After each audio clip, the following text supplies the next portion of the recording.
I'm Monty Halls, and I'm on a mission to solve some of the greatest mysteries in the world of diving. From the deadliest dive sites on Earth. We have a convulsing diver. To missing treasure in an African lake. Is there a safe full of gold? From Japan's lost Atlantis. It's an extraordinary sight. To the most perfectly preserved wreck I've ever seen. This is deep and dangerous diving. It's a really tight squeeze. That will push me to my very limits. This time, Oh, beautiful. the Cornelia B. Windiate, a wreck so pristine she gives few clues as to how she sank in 1875. Looking down on her now, it's incredible to believe that she remains so perfectly intact. By disappearing as she did, the Windiate was simply wiped from history. We had no idea it was there. We'd never even heard of it.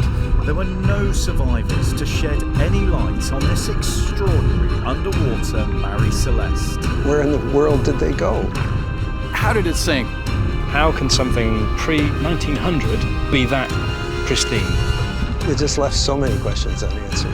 I'm here to try and discover exactly what did happen to the ghost ship of Thunder Bay.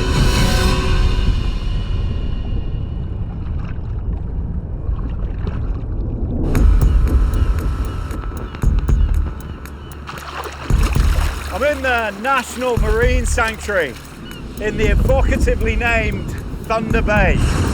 The bay makes up part of Lake Huron on the border between Canada and the USA. In the late 1800s, the lakes and the newly built Erie Canal formed a major trade route. It was a dangerous journey, one that killed more than half of the sailors who worked on the lakes. But even by the standards of the time, Cornelia B. Windiate is extraordinary. When she sank in 1875, she and her entire crew simply vanished from the face of the earth. There were no survivors, so no bodies have ever been found. And for 111 years, no one even knew where the ship had come to rest. Then, in 1986, Paul Ehorn was searching for the wreck of a ship called the Florida with his dive buddy John Steele, when they stumbled on a mystery that experts are still trying to solve to this day. Hello, Paul. Very keen to hear your story. I made the first dive. I'm about 180 foot. You couldn't see, it was dark. And I went right past the wreck. About that point, I managed to crack the zipper open on my dry suit. And I was just, let's call it and get out of here with my life. So I turned around, started to head up, and lo and behold, here's the wreck right behind me, like 4 or 5 foot away. I came up over the railing and noticed there was a board there. There was the nameplate. Cornelia B. Windiate. We knew nothing about it. So began an investigation that continues to this day. Local historian Pat Labadie was one of the first on the trail of the perfectly preserved ghost ship and her vanished crew. So, Pat, tell us about the Cornelia B. Windiate. She was built by Thomas Windiate in Manitowoc, Wisconsin, and named for his daughter, Cornelia B. Windiate. What was her primary function? Well, she was built principally for the grain trade between Lake Michigan and the eastern ports, like New York and Boston, Philadelphia.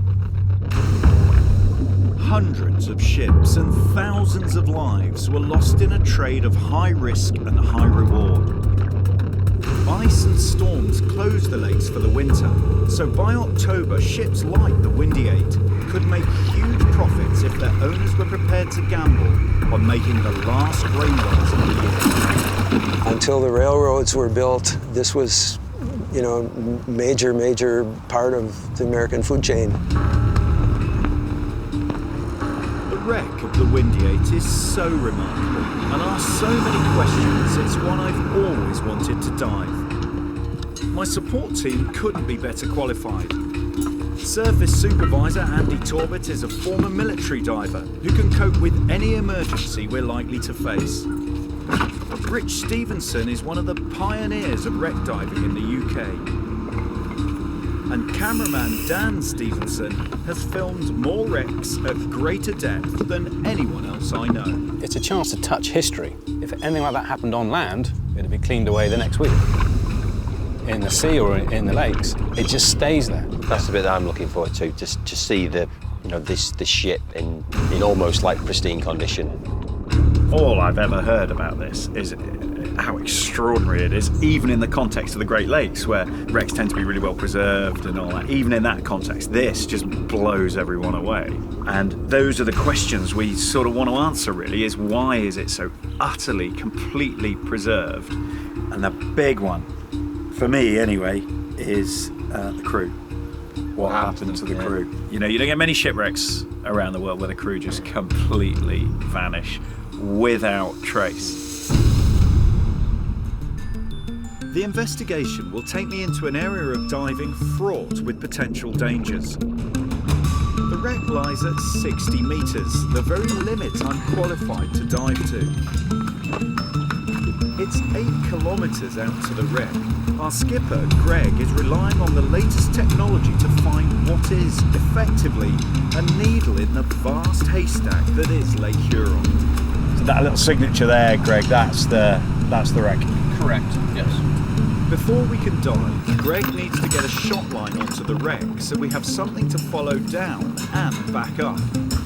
We've stuck a camera onto the grapple just to see it make this descent, and hopefully it'll pick up this wonderful ghostly image of the wreck as it hurtles past.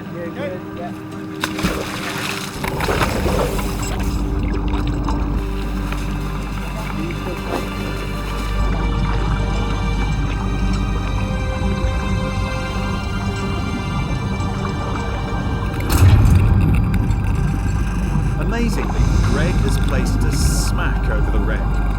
As well as the depth, a major challenge will be the extreme cold of the lake water. You're limited by bottom tube and deep. You can only spend so long in the water before you can get hypothermic, as simple as that. So every dive's got to count, basically. For all of us, the descent to the Windiate is tantalising as we wait for her to show herself. Surface to done, comms check. Roger, topside, loud and clear. I've dived dozens of wrecks, but never anything as immaculate as this, in such perfect visibility. Rising in front of me was the mast, was the tip of the mast, standing upright and completely proud of the deck. This is water! And the water still moves. This raft leads down to one of the most extraordinary wrecks in the world. It's an extraordinary sensation as the wreck looms out of the gloom beneath you, because it's the moment frozen in time. The exact moment when that beautiful boat became a beautiful wreck. You can see the whole length of the wrecks are here. So you're looking at a scene from 1875. It is beautiful. Absolutely beautiful. And as you get closer and closer to the deck, you realise just how well preserved it is. Wow. As you carry on round, so many features stand out, perfectly protected by the frigid waters. These hoops were used to hold the sail. You can almost feel that if you just clipped a sail on and pulled the lines, the Windiate would be flying again, the Windiate would be off. That's the state of preservation of the thing. This is the steering wheel. This is one of the things with this wreck. It's so eerily, utterly intact.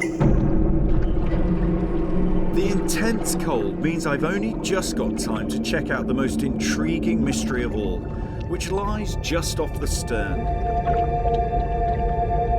No trace of the 11 crew has ever been found, either trapped inside the hull or washed ashore. The one thing we do know is that they didn't abandon ship. This is the wall hose, which would have been used as a lifeboat to try and get the guys off. It lies now, silently next to the wreck. That's the last salvation I had during the trip. The ghostly sight of the yawl boat off the stern, it makes you think that maybe they did try to get off that boat, but plainly they didn't.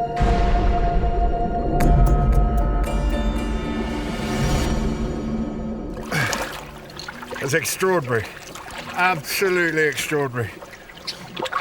That's a wreck to savour. She's just beautiful. But because she's so well preserved, the questions start piling up. How did she sink? And what happened to the crew of this ghostly underwater Marie Celeste? Could the name of her final resting place, Thunder Bay, hold any clues? Public outcry to make this. Russ Green is an archaeologist with the Thunder Bay Marine Sanctuary. You know, the lakes, particularly this stretch of Lake Huron, is notoriously dangerous. I mean, the weather can turn in a heartbeat. There's lots of reefs and there's lots of traffic, dozens of collisions. Fog is contributing to that, human error. We know of 100 sites just in northern Lake Huron, and maybe as many as 6,000 throughout the entire Great Lakes. Great. Yeah. 6,000? That's right. Oh, my word. That may sound like a lot of wrecks, but the lakes are massive. They cover an area the size of the UK. I'm meeting TV meteorologist Paul Gross. Hello, Paul. Hey, how are you, Monty? I'm very well. I'm Yourself? hoping You had a good he trip? could Yeah, explain very nice. how these Very nice. massive Right in. inland We'll clear our seas weather off create here. those instant and life-threatening changes in And weather we just conditions come into a day that with Russ weather was across talking the about. lakes here. In the month of November, for example, the lakes are still relatively warm. The temperatures might be 4, 5, 6 degrees Celsius. You start getting these Arctic intrusions from the north coming down, and that Arctic air flows across these lakes. Now, an unstable atmosphere is any atmosphere where you have cold air up above warmer air at the surface. So in effect, this almost acts as a magnifying lens, as a way of intensifying storms that already exist. In the right conditions, these lakes can turn those storms into a monster. That was really interesting to see that you got weather systems coming down from up north, coming up from the Gulf. It's a point that focuses all that energy and you create something incredibly ferocious. You create something that sinks ships. So how did that affect trade on the lakes in the days of ships like the Windiate?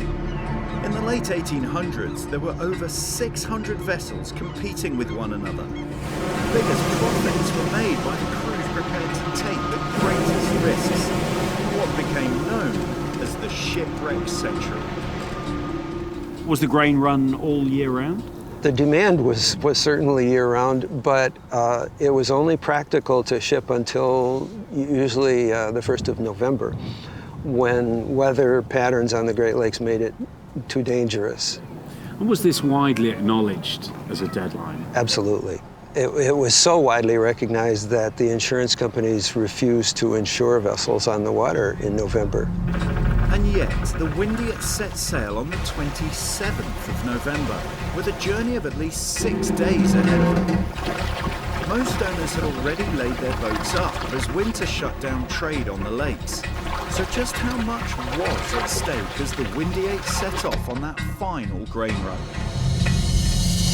You can really feel the weight of that. This is 60 pounds, or roughly a bushel. How many of these would a vessel carry? Ordinarily 14 or 15,000 for a vessel of the Windiate's size, but of course she was carrying considerably more, at 21,000 bushels. 21,000, so she was, well over her capacity. What would drive the skipper and the people who own the boat to take those risks? Purely profit, purely profit. The value of the product itself rose dramatically in November. So you had a commodity being grown, you had a massive market here where you could sell that commodity, and in between you had this life or death route that you had to cross. So, if she was massively overloaded, how did that affect her seaworthiness as she headed out into a highly volatile chain of lakes at the height of the storm season? Thunder Bay's living up to its reputation and its name. This has closed in really quickly. It's not a storm yet, but it's really cold, totally overcast, and it's due to get worse. In a frantic attempt to cash in before winter closed the lakes, the Windiate was loaded with 30% more cargo than she could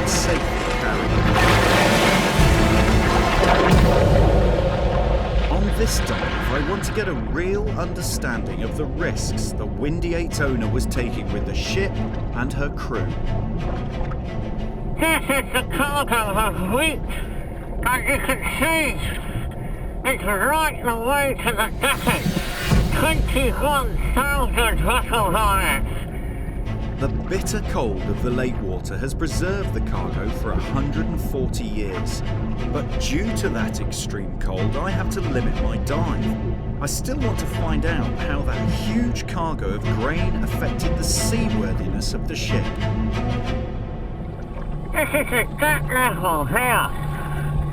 Normally, the waterline is 6 or 8 feet the latest. That is a contact vessel was so heavily laden. The waterline was actually around here. And that meant as the vessel heeled over, this would have been awash with water. If the captain had experienced fair weather throughout the trip, he might just have got away with it. And that was the big gamble he took. In the 1870s, there were no weather forecasts, so no way of knowing what conditions were going to be like. But we can work out what the weather was like at the time, because the US Navy kept records and layered the data onto the charts after the event. I've come to the keeper's cottage at Presqu'île Lighthouse, built 5 years before the Windiate sank, to meet weather historian Bruce Smith. Hello, Bruce. Welcome to the old lightkeeper's house. Step on in. Smashing, thank you. Bruce has pulled out the chart for the very day the Windiate sank. It clearly shows a massive storm, which begs the question, why did the skipper set out in the first place? I suspect this area low pressure that's now over the state of Maine originated somewhere over the central part of the United States, about the time that the Windiate would have left Milwaukee on the 27th. Winds were likely from the east or a southeasterly direction ahead of the storm. At that point, the Windiate would have had light southerly winds, but as the low tracked east, it intensified and collided over the Great Lakes with high pressure coming down from the Arctic. So Captain Mackey set out in good sailing conditions. That's right, but the skipper had no way of knowing that this cold air mass was in the wake of this storm. And how cold would that have been? This is probably very key to our story. These were temperatures more indicative of a very cold late winter day, indicative of January, February, not so much for late November. So temperatures were 10, 20 degrees below 0 Fahrenheit. So perhaps this is what ambushed the skipper and the crew. They rolled the dice one too many times. So, she's a dangerously overloaded vessel caught in a freak November storm. It's minus 30 degrees Celsius, with 40 knot winds and 3-meter waves. And yet, for a ship that's been through that kind of hell, the wreck is in immaculate condition, unlike any other wreck in the lakes. I've asked Skipper Greg to take us to a similar boat in a very different condition, to see whether it sheds any light on what happened to the Windiate. It's a schooner, a canal schooner, same build, sank 4 years prior to the Windiate in 1871. So it's going to be almost identical in terms of the hull design and... Yeah, had a load of grain, just like the Windiate, but met a demise completely different and is in a disastrous state on the bottom. The wreck of the E.B. Allen lies in 30 metres of water, compared to the Windiate's 60 metres. But despite sinking half as far, she's come off significantly worse. You can see there's no decking. It's like the rafters of a beautiful building. But the fact that there isn't any decking shows she had a very different end from the Windiate. Survivors reported that the E.B. Allen sank within 3 minutes. As she went down, the pressure of water rushing into the hold would have blown the decking off. There are further clues that suggest the two boats hit the lake floor in very different ways. This is where the mainmast would have been mounted. And you can see the sheer force of the E.B. Allen hitting the lake bed as it sank. In stark contrast to the Windiate, you can see that the mast has fallen forward. It's no longer upright on the deck, indicating that the boat hit the lake bed bow first. And there's a final, stark reminder why the wreck of the Windiate is so extraordinary. This hole was the end of the E.B. Allen. This is where another vessel struck her in a fog bank. Despite the damage, the E.B. Allen's crew all survived, rescued by the boat that sank her. But of the Windiate's crew, no trace has ever been found. She's a ghost ship, abandoned to her fate. Most people focus on the wreck itself, but for me, the fate of the crew makes this a very human tragedy. We've no idea of their age, we've no idea of their experience level, we don't know anything about their names or indeed where they came from. But what we do know is they took a gamble. They gambled with their lives on what turned into a suicide mission. And the decision to send them out on that mission? Pat Labadie is a local historian who's been delving into the background of the Windiate. He's made a discovery that might make some sense of an otherwise inexplicable roll of the dice. I'm sure it was the decision of the ship's owners. She had been acquired by new owners just a couple of months before that end of the season, and my guess is he wanted to recover as much of his investment as possible. Do we know much about the guys who actually made up the crew? Surprisingly little. It was an entry-level job for a lot of men, the deck crew, and there was no record of those men. And was that standard of the age? It seems staggering to me that you can have 11 people just vanish into the immensity of the lake, and several of them, you've got no record of them, no idea who they are. Indeed. It was very common. This was an easy place for immigrants to find jobs, and many of them, their names were unrecorded entirely. And what was the rate of attrition? 11 out of every 17 crewmen could expect to lose his life at his work. I mean, those odds are staggering. They're insane. What would drive you to take that level of risk? You've got a 60% chance of losing your life. There were so few ships out at that time of the year. If you could get a job on one and continue getting paid, it was worth trying. Worth risking your life for? On the Windiate's final voyage, the odds were even worse. We know from weather maps compiled after the event that the wind gusted up to 65 kilometers an hour, and the temperature dropped to minus 30 degrees Celsius. So what part did that extreme cold play in the sinking of the Windiate? Could she have become icebound where she sank 8 kilometers out into the lake? In that same storm, the schooner Favorite was caught in the ice 10 miles offshore in Saginaw Bay. And after struggling to free the ship, the crew had to abandon her, and they walked 10 miles to shore and made it safely. Could the crew of the Windiate have died trying to do the same thing? So they're 5 miles offshore. So if they did start walking ashore across the ice and the ice broke beneath them, they'd end up falling into the water and drowning or dying of hypothermia. That would explain why the lifeboat was never launched and why no bodies were ever found. Their clothing would have offered no protection in the freezing water.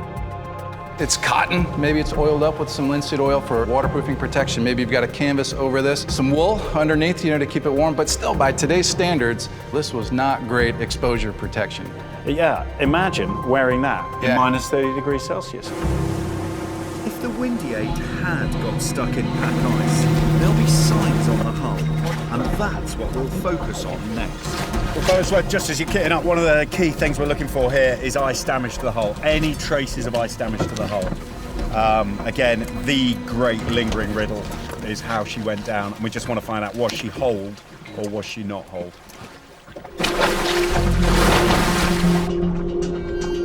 Obviously the hull is the critical part. You can lose a certain amount of superstructure, you can damage your mast, damage your sails, but you can still keep going as long as the hull has integrity. Working as a team, we spread out to cover as much of the ship as possible. What are you looking for here? are signs of scraping or scarring or insect marks.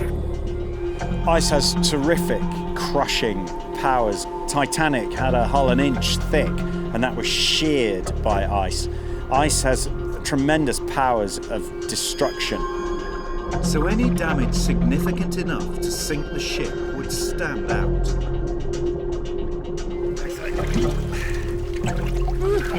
That's a long 45 minutes. So chaps, any sign of ice damage on the hull? The bow is clear where the mild current has kept the silt away from underneath the keel.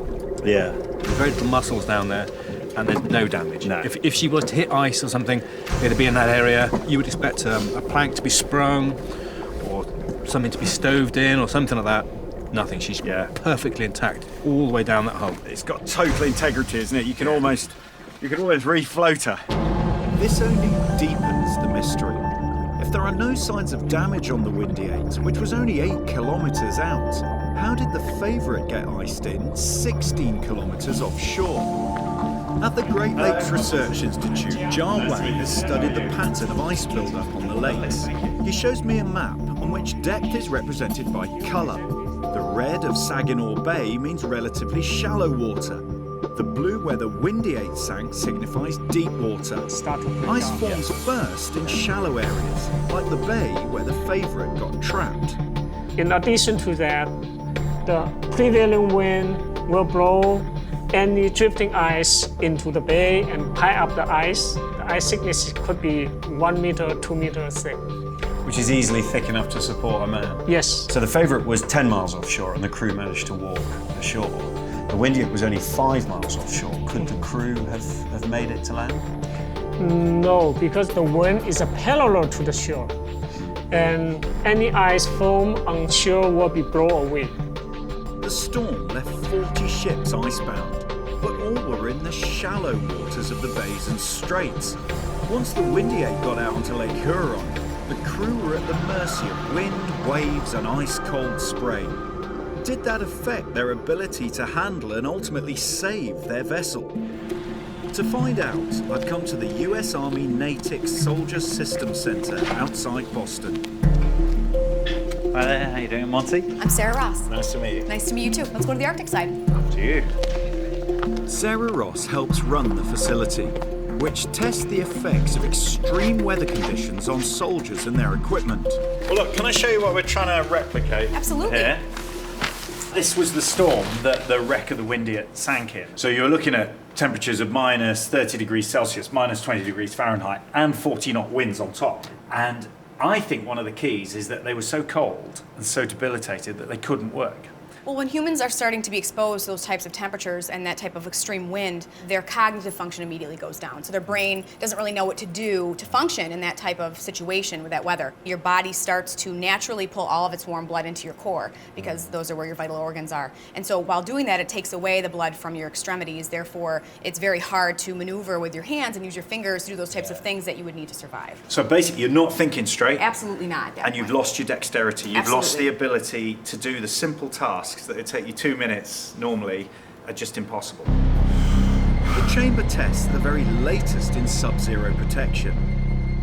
But I'm kitting myself out in the kind of clothing the crew of the Windiate would have been wearing to see how badly they would have been affected. We're at 8-knot winds and it's raining. So this is pretty much the conditions the Windiate would have set out in on the 27th of November, 1875.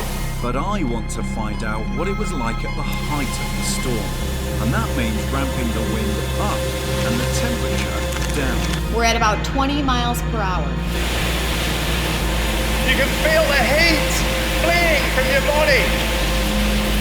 But it's not as cold as it would have been on the Windiate. Nothing like it. And already I can feel how incredibly unpleasant this is. We're pushing the winds up to 40 miles per hour sustained. The weather reports talk of 40-mile-an-hour winds on the Windiate. This is a really intense wind. So imagine the vessel doing this. Huge waves coming over the bow. Imagine being in your freezer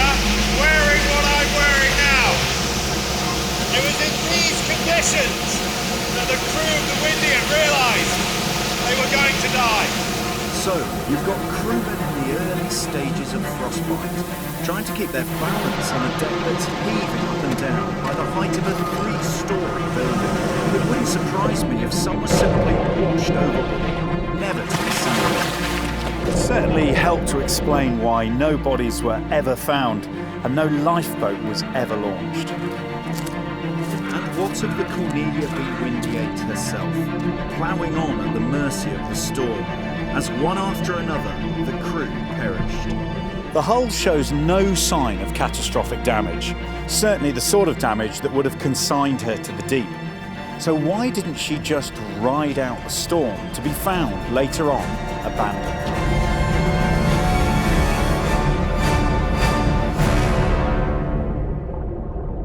One of the most bizarre aspects of this story is that she didn't break up as she sank. She almost appears to have been gracefully lowered onto the seabed. Compare that to other wrecks where hulls have been torn apart, decks have been ripped off, masts snapped and fittings strewn over a wide area. So how could the Cornelia B. Windiate have remained so perfectly preserved? I'm hoping the answer lies in here. I've been invited to the Marine Hydrodynamics Lab at the Ann Arbor campus of the University of Michigan to meet Director Mark Perlin. Hello, Mark. Hi, Monty. How are you? Hi, welcome to the University of Michigan. The 110-metre tank is used to simulate sea conditions to test boat designs using scale models. A wave machine at one end has been precisely calibrated to mimic conditions on Lake Huron during the storm that sank the Windiate. Mark's colleague, Dave Schwab, has gone back to the original US Navy weather charts to see how the waves would have been behaving. So let me show you what we have. Yes, please. As we move forward in time, it's showing the day and the hour. We're in hour 2, hour 3, hour 4, hour 5, just 6. to stop you there, Dave. So what we're looking at here is we're pushing up to 2.5 metre high waves. Just in 6 hours with a 15 metre per second wind. Wow, so that's a rapid change of conditions. Very rapid. Suddenly we've got waves that are up to there, above me. Exactly. Yeah. And as we move forward the next 6 hours, wow. Now you're building up to 4 to 5 metre waves. This is a mariner's nightmare, isn't it? It's like the devil's cauldron. Yes, yeah, it's where you don't want to be. Down in the lab's workshops, a team of Mark's students have been building a 1 to 40 scale model that will be put to the test. Okay, here we are. This is the Windiate. That is a work of art. You know, it's really interesting to have that model representation of what we were seeing on the bottom. There's a danger that you think of it as a shipwreck and you don't think of it as a beautiful vessel, which is what it was, you know, with lovely lines and rigging. Fantastic, great work. All right, let's sink it.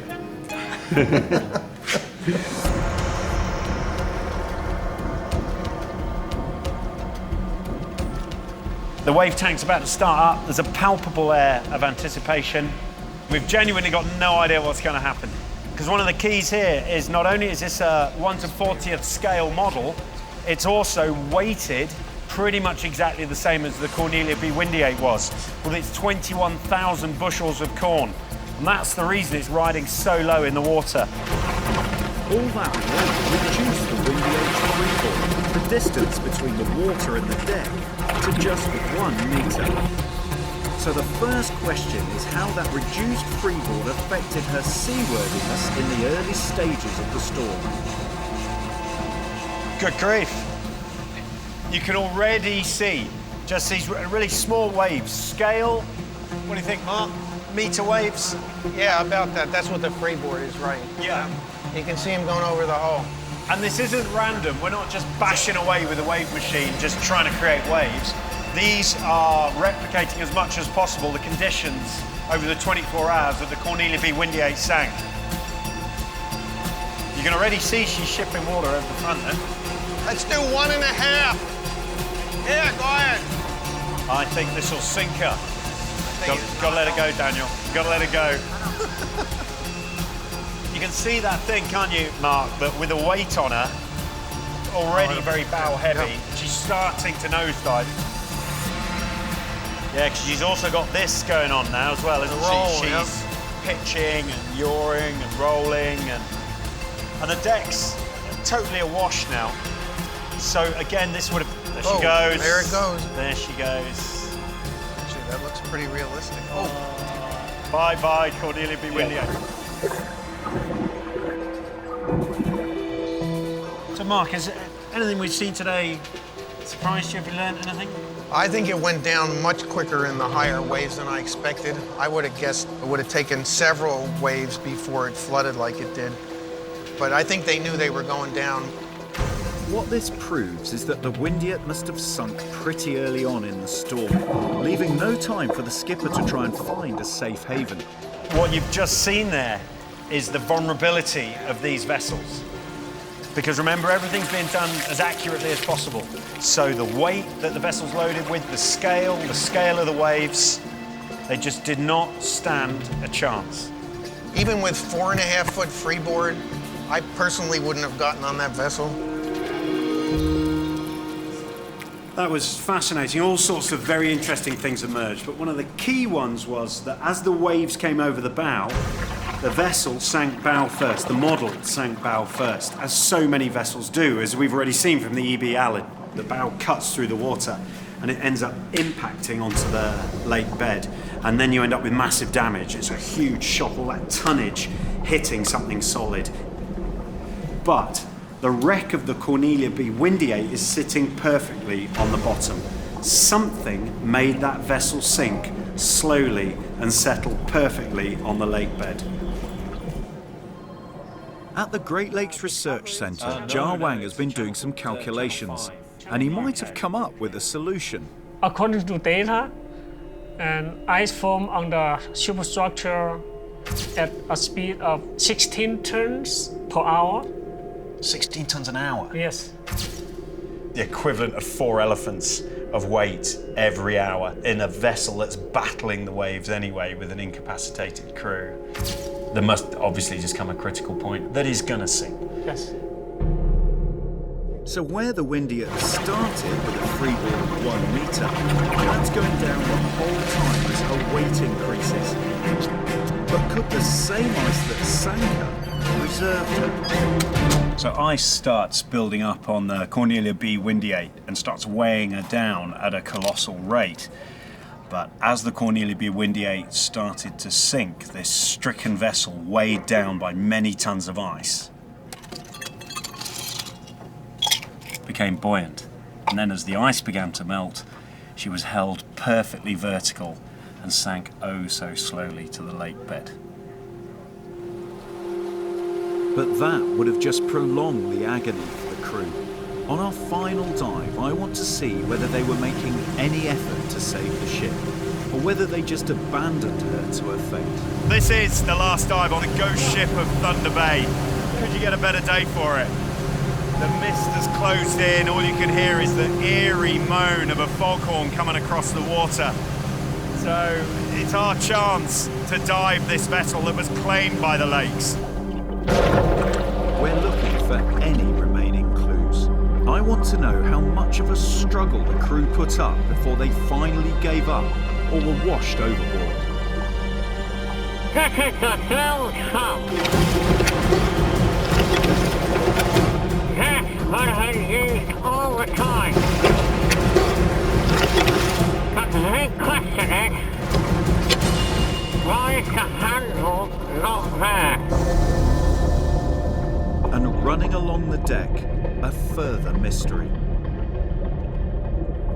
This train lying on the deck could be highly significant. The chain holds the anchor, and it normally remains stowed in a locker, but here it's been laid neatly along the deck. It indicates that the crew of the Windiate pulled the chain out of the locker. So, after a week of diving, how close are we to understanding the mystery of the ghost ship of Thunder Bay? Why is the bilge pump missing? The handle. They knew they were fighting for their lives. They knew they had to get that ice off her. Did they take it off and try and smash more ice with it? So Mackie's sending them out onto the deck to hack and cut away ice. Something else he did as well, he got them to flake out that chain. In preparation to try and anchor, do you think, or? I think it was an attempt to balance the ship. Yeah, That's just my theory, of course. She had a list, you mean, if she was starting to go over to one side? Yeah, or if she was getting bow heavy, drag the chain out the front and try and drag it to the back. And that quality of ice, which I hadn't really thought through before this, that of course taking on 16 tons an hour, so that's what drove it beneath the water. But there's that instant change to that becomes buoyant and holds it in the water. And that, again, for me, is one of the really evocative images of this whole project. This sort of white, encrusted, ghostly vessel. There would have been a moment where it just hung in mid-water, suspended. That's the sort of thing that legends are based on. And so in a way, we've dived a legend, I think, this week. The Windiate stands as her own memorial. But what of the men who vanished without trace? Today, there'd be inquests and boards of inquiry, but in the 1870s, life on the lakes was cheap. Were they just written off as inevitable casualties of a cutthroat business? I'm hoping the newspapers of the time might have picked up on their tragic story. This is the Alpena Library, and myself and Pat are in the archive section, and what I'm trying to do is find any trace of the vessel. How are you getting on, Pat? Here's one that just tugs at my heartstrings. December 20th, the Chicago Inter-Ocean. The headline says, "An appeal for a change in the customs regulations so that a record of sailors' names can be kept ashore." The Chicago Inter-Ocean is written so frequently by the families and friends of sailors inquiring as to their whereabouts. At present, we have letters from relatives of several men who are supposed to have been lost with the schooners Minnie Williams and C.B. Windiate. But as the names of the unfortunates are not known and cannot be learned, we are powerless to answer them.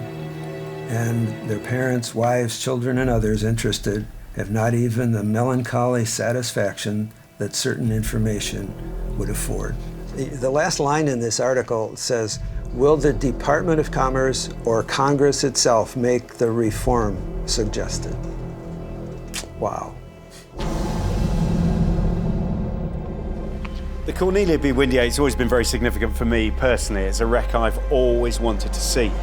But from what I've just learned, maybe the significance is a lot wider than that.